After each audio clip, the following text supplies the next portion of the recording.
안녕하세요. 윤우리 목사입니다. 어제의 말씀처럼 우리가 끊임없이 기도하기를 원하는데요. 우리가 어떻게 끊임없이 기도할 수 있을까요? 바로 날마다 정말 24시간 매분 매초마다 정말 예수님과 동행하기를 원합니다. 우리가 예수님과 동행한다면 우리는 기도의 사람이 될 수 있습니다. 오늘도 정말 주님과 함께 행복한 동행하시길 바랍니다. 하나님께서 우리에게 주신 말씀은 사도행전 12장 16절에서 17절까지의 말씀입니다. 그동안에 베드로가 줄곧 문을 두드리니 사람들이 문을 열어서 이 베드로를 보고 깜짝 놀랐다. 베드로는 손을 흔들어서 그들을 조용하게 하고 주님께서 자기를 감옥에서 인도하여 내신 일을 이야기하였다. 그리고 그는 이 사실을 야고보와 다른 신도들에게 알리시오 하고 말하고는 거기에서 떠나 다른 곳으로 갔다. 아멘. 베드로는 하나님의 은혜로 인하여 이 감옥에서 풀려나게 되었습니다.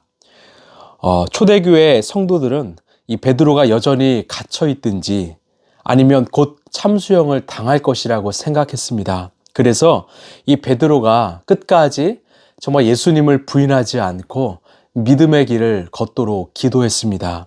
그런데 전혀 다른 상황이 펼쳐졌지요. 16절을 보면 그 동안에 베드로가 줄곧 문을 두드리니 사람들이 문을 열어서 베드로를 보고 깜짝 놀랐다. 지금 이들 눈앞에는 이 죽을 것이라고 생각했던 베드로가 이 살아서 돌아온 것입니다. 이 베드로는 이 그들에게 자신이 어떻게 감옥에서 탈출하여 이곳까지 올 수 있었는지, 하나님께서 어떠한 놀라운 역사를 이루셨는지 이 소상하게 설명했습니다. 그리고 그 자리에 없는 야고보와 다른 신도들에게 이 사실을 전해달라고 신신당부했습니다. 17절인데요. 이 베드로는 손을 흔들어서 그들을 조용하게 하고 주님께서 자기를 감옥에서 인도하여 내신 일을 이야기하였다. 그리고 그는 이 사실을 야고보와 다른 신도들에게 알리시오 하고 말하고는 거기에서 떠나 다른 곳으로 갔다. 자, 베드로는 그 상황을 자세하게 설명했습니다. 아마 길지는 않았을 것입니다. 그리고 성경은 베드로는 거기에서 떠나서 다른 곳으로 갔다라고 말합니다. 정확한 지역이나 어떤 명칭이 나와 있지는 않습니다. 왜 다른 곳으로 갔을까요? 지금 당장 그 헤롯이 이 사실을 안다면 자신의 병사들을 풀어서 이 탈옥한 베드로를 찾아 나설 것이고 이 마리아의 집에 계속 머물면 함께 있는 성도들의 삶이 위태롭기 때문입니다. 여러분, 그렇다면 이 베드로는 어디로 갔을까요? 다른 곳으로 떠난 베드로는요, 이 사도행전 15장에 그 예루살렘 공의회에 잠시 나타난 것 외에는 더 이상 사도행전에 등장하지 않습니다. 이 구절이 끝나고 이제는 사도행전의 이 초점이요, 이 스포트라이트가, 이 카메라가 이 베드로에서 바로 사도 바울로 옮겨가기 시작합니다. 이게 어쩌면 베드로의 마지막 장면인 것입니다. 여러분, 베드로는 어떤 사람이었습니까? 복음서에는 이 베드로를 어쩌면 이 실패의 사람이라고 기억하는지 모릅니다. 예수님을 3번 부인했습니다. 그러나 부활하신 예수님을 만남으로 정말 성령 충만한 베드로는 이 복음의 사람이 되었습니다. 그래서 사도행전에서는 전혀 다른 사람으로 등장하지요. 사도행전 3장에 그 아름다운 미문 앞에서 정말 40여 년 동안 한 번도 일어나 본 적이 없는 그 하반신 마비자를 바로 예수 그리스도의 이름으로 일으켰습니다. 그리고 가는 곳곳마다 예수의 복음을 담대하게 선포했습니다. 주님의 명령에 순종해서 이방인 고넬료에게 복음을 전했고 또한 세례를 주었습니다. 이방인의 첫 세례인 것이죠. 그리고 초대교회에 가서 이 사실을 알렸고 그 베드로의 역할로 인하여 안디옥 교회가 태동하게 된 것입니다. 이런 위대한 역사를 쓴 베드로가 오늘 본문을 끝으로 사도행전의 역사에서 퇴장하게 되었습니다.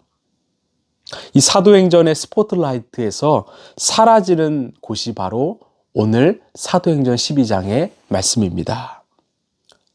여러분, 왜 이 베드로가 이렇게 사라져야 했을까요? 왜 이렇게 아쉽게 퇴장해야 했을까요? 그런데 저는 정말 어떤 누구보다도 아름다운 퇴장이라고 생각합니다. 왜냐하면 베드로의 마무리는, 그 퇴장은 정말 한 점 흐트러짐 없는 멋진 퇴장이었기 때문입니다. 이 불의에 굴복하고 죽음 앞에 굴복한 그런 연약한 베드로의 모습이 아니라 끝까지 죽음 앞에서도 예수님을 전한 바로 사도의 베드로였기 때문입니다. 그리고 그는 어떤 사람들의 박수갈채를 받고 퇴장한 것이 아니었습니다. 왜냐하면 그는 세상이 아니라 사람이 아니라 하나님의 인정, 하나님의 기쁨, 하나님의 박수갈채를 원했기 때문입니다. 이후의 삶은 성경에 기록되진 않지만 기독교 역사 문헌에는 그가 도시마다 복음을 전하다가 로마 네로 황제에 의하여 거꾸로 된 십자가에 못 박혀 순교했다라고 기록되어 있습니다. 그리고 하나님은 그 베드로의 인생을 영원토록 책임지셨습니다. 베드로는 끝까지 정말 주님의 부르심에 순종하며 살아갔던 자였습니다. 여러분, 우리는 때로는 세상의 기준과 가치관을 가지고 살아갑니다. 우리의 기쁨이 정말 세상 사람들의 박수갈채일 때도 참 많습니다. 그런 관심과 이 스포트라이트를 받길 원합니다. 또한 교회 안에서도 사람들의 인정을 받길 원하는 그런 모습도 있지요. 그러나 그런 인생 속에서는 진실된 예수의 생명의 역사가 일어나기 쉽지 않습니다. 왜요? 우리 주님의 역사는 정말 보이지 않는 그런 척박한 좁은 문 좁은 길에서 꽃피우기 때문입니다. 성경에서도 정말 사람들에게 칭찬을 받은 자에게는 하나님께 받을 상급이 없다라고 말하지요.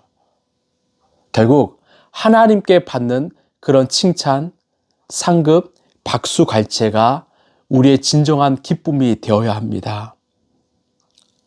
정말 묵묵히 보이지 않는 자리에서 복음을 전하고 정말 왼손이 한 일을 오른손이 모르게 할 정도로 정말 누군가를 돕고 베푸는 그런 삶, 그런 인생은 주님께서 끝까지 책임지시고 인정하신다라는 것입니다. 저는 그래서 때로는 정말 해외에서 묵묵히 선교하시는 선교사님들을 참 존경합니다. 또한 정말 시골, 정말 산골짜기에서 묵묵히 목회하시는 그런 목회자를 저는 정말 존경합니다. 그리고 일터에서 구슬땀을 흘리는 저희 성도님들을 참 존경합니다. 우리 주님은 우리의 일거수일투족을 바라보고 계십니다. 그리고 우리의 모든 삶을 다 기록하시고 마지막 때에 셈하실 것입니다. 저는 여러분이 정말 진실로 정말 일상 속에서 하나님이 원하시는, 기뻐하시는 그리스도인으로 살아가길 소망합니다. 하나님을 진실로 사랑하고 하나님과 동행하고 하나님의 진리를 위해 정말 타협하지 않는 그리스도인이 되길 간절히 소망합니다. 성경에 등장하는 그 영웅들의 삶이 아니어도 괜찮습니다.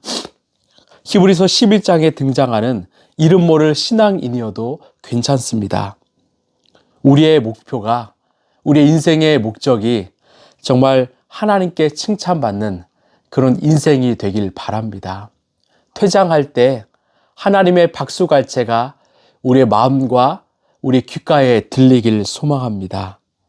화려하게 치장한 앞모습이 아니라 정말 복음으로 진리로 무장한 든든한 뒷모습으로 살아가길 간절히 소망합니다. 기도하겠습니다. 하나님, 감사합니다.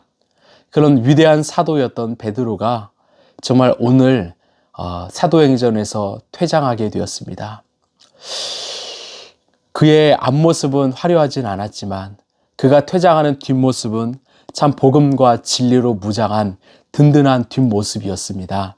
하나님, 우리가 정말 세상과 사람의 인정과 박수갈채가 아니라 정말 주님의 칭찬과 인정과 박수갈채를 바라는 정말 주님 중심의 신앙인이 되게 하여 주옵소서.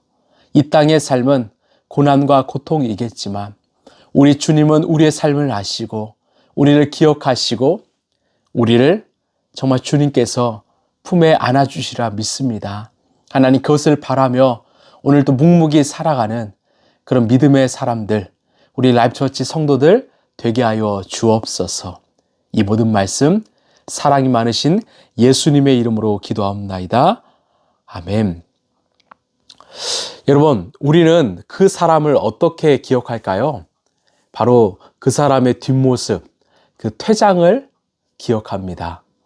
저는 정말 화려하게 치장된 우리의 앞모습이 아니라 정말 예수의 복음으로 진리로 무장된 든든한 뒷모습으로 살아가길 원합니다.